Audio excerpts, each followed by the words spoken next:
So lovely to see you virtually. It's been years. And thank you for the invitation today. And so I am fairly new to propane. I'm about 9 months in. I actually worked with Bob Masterson, and I can tell you that chemistry is complex. And so when I was offered to come over to propane, I was pretty excited to have one product to work with. What I didn't know was that this was such a versatile product. And 9 months in, I still have a lot to learn. I have barely scratched the surface on what propane can do. So we represent about 2% of the energy market, but where we're used, to Jake's point, we're really important. So we have about 400 members from coast to coast to coast. Not only are we in your backyard, we're literally in every community across Canada, which makes it quite an interesting energy source in the sense that we can get where others can't go. And so we're used to heat homes, supply energy for industry, we're heating and drying for agriculture, we're used as fuels in cars, trucks, and buses. But going back, talking about our past issues, it's actually not quite different from what a lot of people have spoken today. So, for example, looking at energy security and what happened in Ukraine. For us, the high price of energy came up a lot. Homeowners in particular really felt that pinch.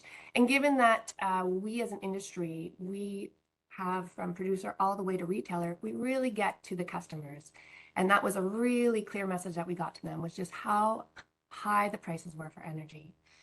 We had issues around the backlog of supply chain, in part due to the pandemic, but also in part due to the Windsor blockade that happened.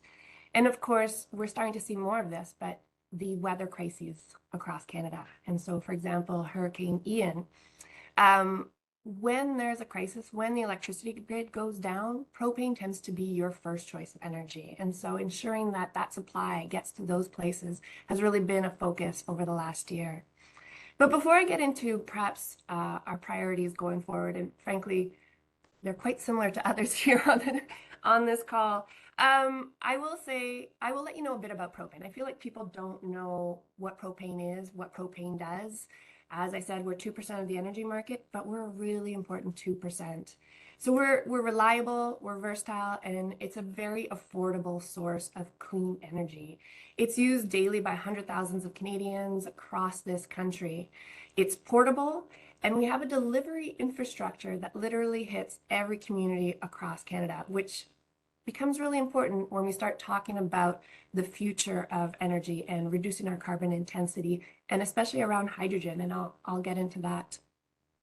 It's also a very efficient fuel, 95% or 98% efficiency, and the important piece is that it's a very affordable fuel. And I know this because I just bought a house that has heating oil in downtown Ottawa, and it's been an expensive winter for us. So propane does provide that reduction up to 45% compared to heating oil. Second thing is we are looking to decarbonize propane. So it is about 30% lower in terms of GHG when you look to heating oil, but we want to reduce it even further. And the interesting thing about propane is there's actually several avenues for reductions. So first, obviously, is renewable propane. And we know about 5 facilities in Canada that are looking at this, if not producing it, and it's already commercially available in the States and in Europe. We're also looking at hydrogen. You know, as I mentioned, we have a delivery infrastructure that goes from coast to coast to coast. And it looks like hydrogen can actually be carried in propane tanks if you switch out the valves. And so something to think about is if we're looking at hydrogen as a possible fuel of the future, we have a delivery infrastructure already in place to help deliver that. And then the third one we're looking at is renewable dimethyl ether. And I always like to put a plug on this one.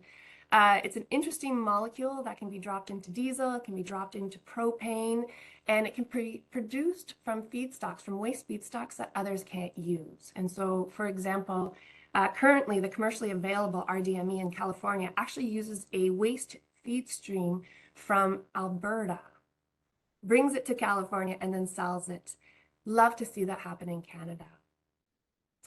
So the last thing I want to talk about in terms of our sort of 3 big messages that I try and get out to regulators, to the public, is that propane provides energy choice. And it's so important to have energy choice. It really gets to that heart of energy equity. Often when we talk about green electricity or green energy, we're often talking about more urban Canada, and we tend to forget about rural, remote, or Canadians that are off grid. And so as we look to push to electrify everything, we need to also think of other options for Canadians out there who may not be on the electricity grid. So for example, when you think of microgrids, and we've started to really dig into this, so if you look at renewable microgrids, your best backup system to that renewable microgrid is propane.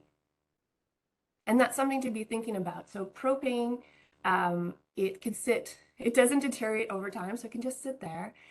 If it spills, it just volatilizes. And so there is no remediation that needs to happen, unlike some other sources of energy. So it can sit there without an issue, and when needed, it's available. And then propane is also the energy choice for first responders. So it's a really versatile energy in the sense of, like I mentioned with Hurricane Ian, we were able to bring in propane and provide that energy as needed as soon as possible. And so when we look at going forward, a lot was already discussed today in terms of what people see as the really major issues. Absolutely, the IRA down in the States, an absolute game changer. I think as someone who has worked in industry for over a decade, I can tell you that we are not going to get to net zero by regulating our way there. That government is really going to need to work with industry to find solutions.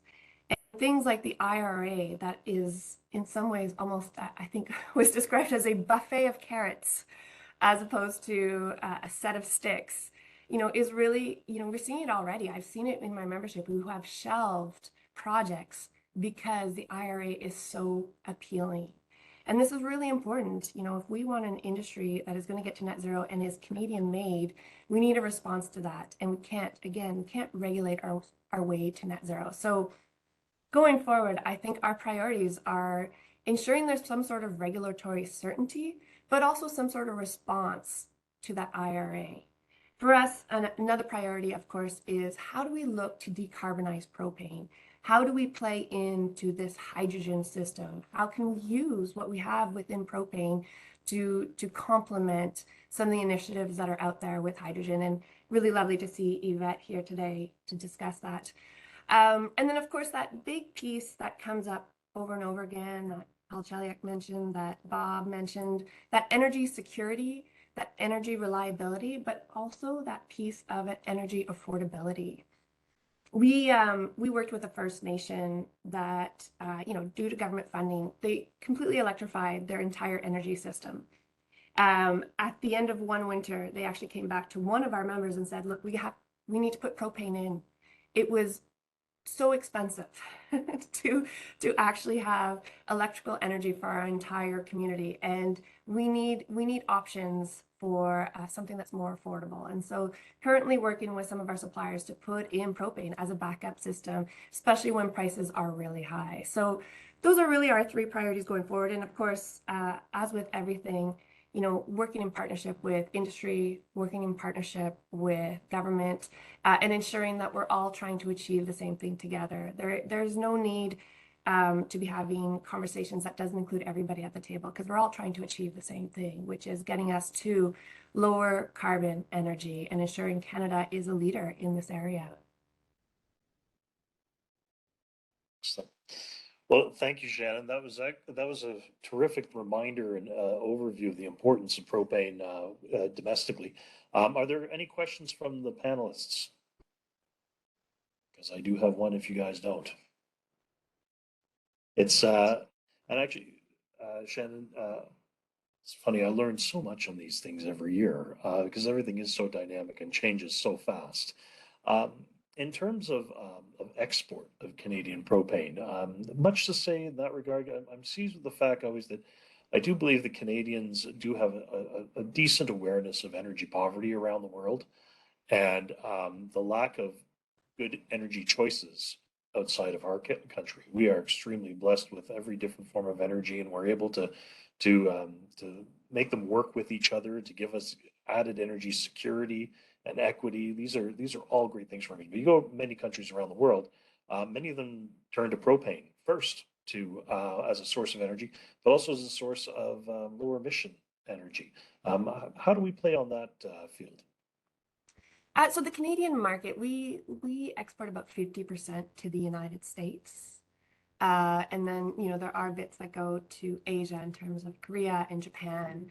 But we do have, propane, exactly to that point. Propane does get used in a lot of countries, especially those that are developing their own energy markets. And of course, the World Propane Association very much touches on that and the importance of allowing propane to play that role of being a lower emission fuel, and allowing people to have access to affordable energy.